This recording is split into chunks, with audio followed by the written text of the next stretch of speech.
60 secondes expat, l'info de la mobilité internationale. Préparé et présenté par Cléa Cornet.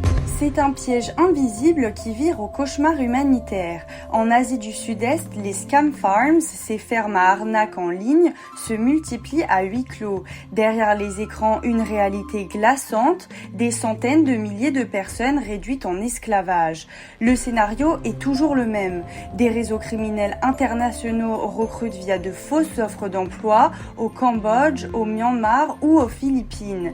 Et le centre névralgique de ce trafic se trouve aujourd'hui en Birmanie, notamment dans la zone ultra-militarisée et coupée du monde du KK Park, un point de non-droit absolu à la frontière thaïlandaise.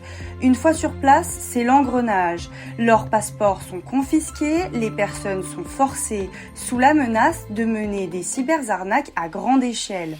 Et l'ONU tire la sonnette d'alarme et dénonce une situation inextricable. Ceux qui n'atteignent pas leur quota ou tentent de fuir subissent des tortures systématiques, des décharges électriques, voire des exécutions en toute impunité. L'industrie s'est mondialisée et touche désormais l'Europe. Au-delà des profils asiatiques ou africains souvent kidnappés, de jeunes Européens diplômés et connectés se font eux aussi enlever. Attirés par des promesses de postes lucratifs dans la tech ou le marketing à Bangkok, ils sont kidnappés dès leur arrivée et revendus à ces centres de fraude informatique. Pour les experts des Nations Unies, la réponse des États reste largement insuffisante face à ce qu'ils qualifient de véritable crise des droits de l'homme. Les appels se multiplient pour démanteler ces réseaux de traite et protéger les milliers de rescapés qui restent aujourd'hui traumatisés.